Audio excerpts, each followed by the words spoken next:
usually I'm beating you in the golf course. Yo, you remember when you hurt me though? Whenever we were like practicing and I tried to grab a single leg on you and you hurt me? That's when I knew you were coming back. I don't remember. No, listen. You making this up? No, that's when I knew you were coming back. Like there's certain things that guys do when you're like, man, I grabbed your leg and you awkwardly moved and you elbowed me. And I was hurt bad. You remember that? It was good technique. Dude, you elbowed me. Awkward. I was like, oh my God, this guy awkwardly elbows me. He's coming back. I cannot wait. I just knew you were ready to do it. Like, I just knew it. Chris. My man. Guys, the All-American Chris Weidman. Thank you for checking in with me, my friend. Yep. Bro, it's been a while since we've been here. You're about to come back to the octagon now. How's it feel? So, as a disclaimer, Chris and I spend a lot of time together not doing this. And you've told me time and time again, right? How's it feel to finally be here? It feels good, man. I'm happy to be here, man. I didn't know what was going to happen with this sport. I don't know if I was going to be able to come back to it. I don't know if I was going to be ever able to do a fight week again and do a weight cut again. So honestly, every bit of it I'm enjoying. I'm super grateful. I just got a great attitude about it all. You know, you look at guys like Aljamain Sterling, my teammate. He's grumpy. I'm like, Aljo, fucking can't get up this weight though, man. I'm cutting weight too. Trust me. I'm like, bro, be happy. But think about how you acted when you were the champ, though. That champ life can make you feel like this media stuff's annoying. And just listen, I could go that route too. I could be like, this is fucking bullshit. I remember you as the champ. Everybody's like, yo, Weidman, you got to do an interview. You're like, fucking interview again. I ain't want to do that. No, I use that. 100%. I know. I'm not judging anybody. I'm not thinking I'm better than anybody. But I'm just saying. As a friend to him, I'm like, it doesn't help you to act like that. Let's go. Oh, yeah. Be positive, bro. I know it sucks. You're good. Let's go. Drink more water. You got to do it. You got a warlord. This guy, my stomach hurts. Waterload hurts. I'm like, stop. But being away so long, you gain that appreciation for it all again. You just gain your appreciation, bro, because I didn't know if I was coming back.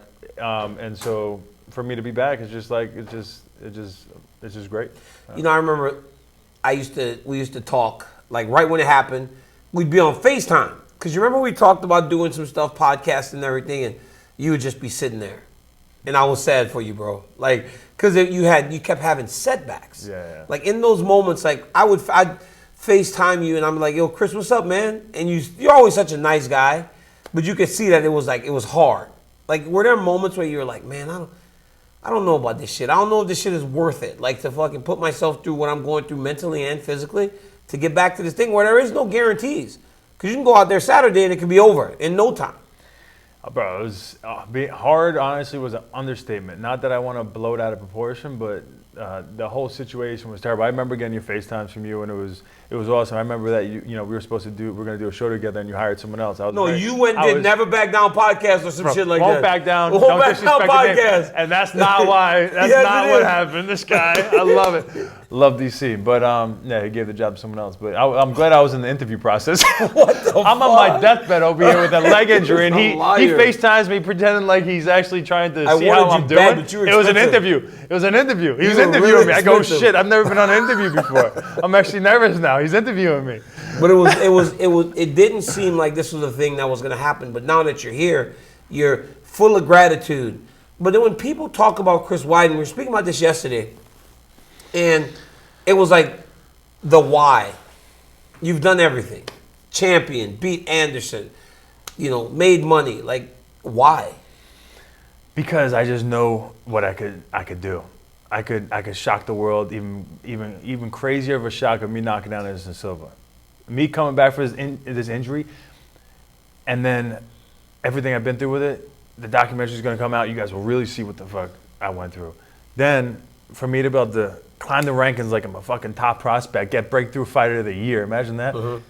Fighter of the year. Knock out Adesanya, or just finish Adesanya, we'll see what happens. I mean, that's a fucking shock. And that's inspiration for the whole damn world. No matter what you go through in life, don't stop believing in yourself. Don't let the world tell you that 39 is too old. Yeah. I'm 39, I'm in my prime, and I'm looking fine. All these times, dude, I swear sometimes you say some of the most uncool shit. I feel like Chael Sonnen. Chael Sonnen did stuff like that. People liked it. Yeah, but Chael believes it. You got to start somewhere. No, I do think I'm in my. I do. No, feel you like believe I'm in my that prime. you feel great. I feel great. Yeah, but you're no rapper. I'm I mean, decent you at live in freestyle. South Carolina. I'm hoping that. Did you remember that I'm in time New you guys York. rapped? You and Listen, me and Aljo Biggie. on. We just did it embedded, I think. I hope they don't put it up. Bro, when you and We Aljo used to rapped get- on the weigh-in show, I was bad. so bad. I was so It bad. was bad I was when y'all bad started again. rapping. I was bad again, but thank God he's always worse. And this guy's actually thinks he's a rapper. Me, I could be like, bro, I don't really care about this. I'm not a rapper, obviously. This dude tries, and he makes songs. He actually has a song out. No, he doesn't. He has a famous He did. rap I just song. talked to him. He never said he has a rap song. You got to go on Spotify and type Okay, in I'm going to Funkmaster. go watch it. I'm going to go type in Funkmaster. No, he does a great job on it, but he needs to work on his freestyle game because his street cred is dwindling down with me like beating him in fucking freestyles. No, the problem is if you're freestyling with you, it immediately hits at the fucking. Bro, you can't have me street beating cred. you in a freestyle. Like no rapper out there. If you want to Golf course, okay, have success, but rapping, no. Brad Tavares, what do you think about the matchup? Because you remember when we were in Los Angeles when you started to get matchup options. Yeah. And it was like this guy, this guy, this guy. It was Hermanson. Yeah. It was Brunson. Yeah. Tavares. Like, what made you guys settle on Tavares, and what do you think about this matchup in particular? those other guys weren't around to fight. So, and then they offered me August 19th with Brad. I was like, you know what? Let me think about this. Okay, let's do it. Because I think he's a super tough test. I think he's underrated what people think. I mean, he's the type of guy, he's super experienced. He's got the most decision wins in the history of the middleweight division. He's been around for a long time. He's fought the best of the best. He doesn't really get put away by these top guys. Adesanya couldn't put him away. Dricus Duplessis, him and those two guys were, like, it was a barn burner of a fight. And so for me to have that challenge, like, I know it's not going to be easy, but for me to be able to put him away and get that finish on a guy like that, I think it just speaks volumes of where I'm at and what I should get next. You're a prideful guy, right?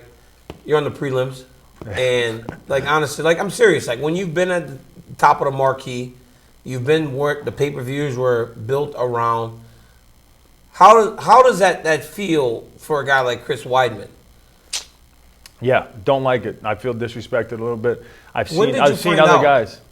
They were telling me I was going, like it went back and forth. They said I was going to be on the main card, and then all of a sudden I saw the prelims, and then my manager said, oh, no, they think they're going to put you on the main card. Next thing I know, I was on the prelims. I was like, all right, that's interesting.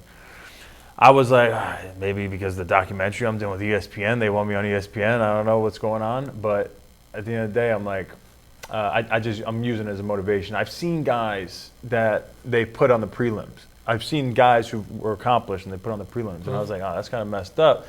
Those guys, they felt like those guys were kind of done. Those like retirement type fights, and I don't think UFC realizes where I'm at and what I'm doing this for. I'm not trying to, come back and see how I feel and like just get one and feel like accomplished because of everything I've been through and like let me just say I got back into a UFC fight. I am here to be a world champion again. And so being put on the prelims, just like, all right, motherfuckers, that's what you think of me? You think I'm a prelim guy now? All right, I'm going to be the king of the prelims. I'm going to come up the rankings like that undefeated fighter, Like he did before. like I have done before. I feel like I'm in that position again.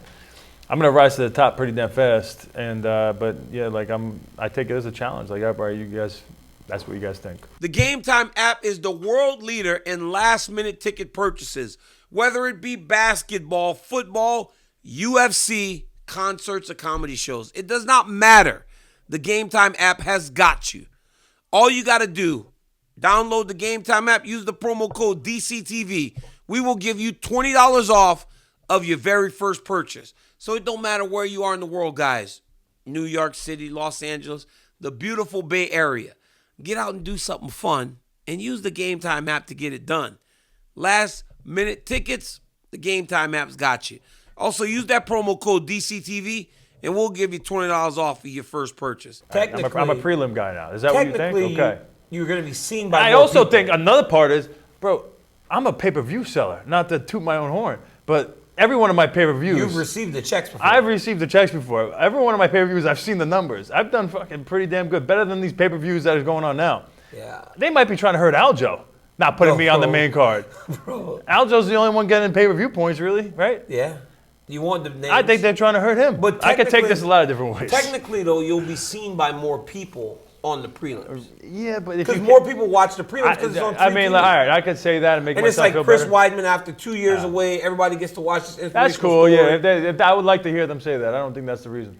I feel like they just like, he's on this. We don't want. What if I am successful on the main card? Is that now they're building the 39-year-old guy? That's maybe what they're thinking. Brad Tavares. What if he beats me? What are they building, Brad Tavares? That's kind of where I see a little bit where they're at, and I'm knocking on the door, and they have to answer. Like it's gonna happen. It just seems like you want to put a chip on your shoulder. 100%. Yeah, I'm gonna take a chip on the shoulder if I can get it. But yeah. Chris, last thing you said, I'm gonna kick as hard as I can the moment we get in there. Is it just to show yourself, man, this thing's fine, or is it like? Because it's your back leg, right? It's your back leg. You have to throw an outside leg kick if you want to throw that kick that hard. I got to throw the same kick I threw against Uriah Hall. That even makes me cringe a little bit. Yeah, that's why I'm going to do it. I want to shock you. But why? Like, why though? I don't know. I'm just. I like to. If I feel uncomfortable doing something, and if there's an elephant in the room, I'm going to point it out, and I'm going to kick. We'll see. I mean, I'm not. We're going to let the instincts fly, but I'm not going to. If I feel uncomfortable with it, I'm just going to throw it probably. You've always been the best with your hands. Like your boxing has always been.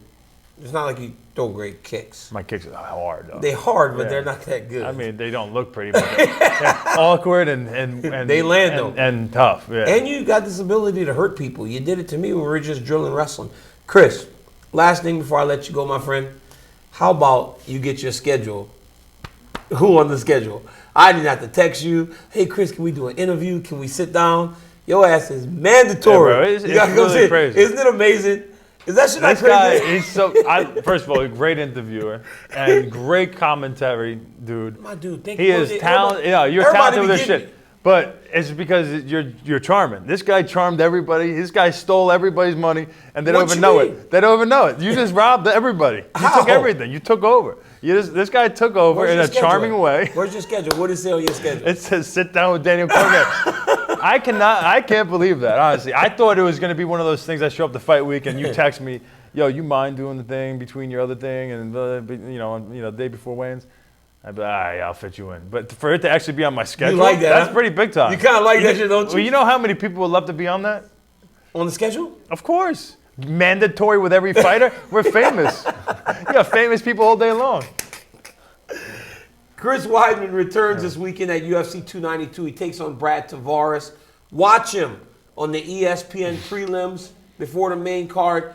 Watch his return because I'm telling you, man, this guy's story is a sight to behold. Yeah, don't look for me on the illegal streams either. I'm not going to be there. I'm on ESPN for free. Doug, E60 is going to be tremendous. E60 That's going to be.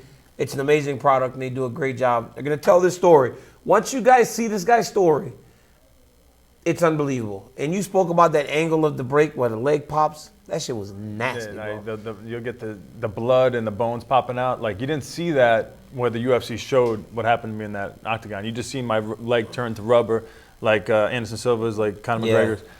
They didn't show the back of my leg shattering, poking through, which is nasty. I didn't know that I didn't see that angle until recently. I'm like, what the fuck? That's what happened to me. I couldn't believe it. Yeah. It was unbelievable.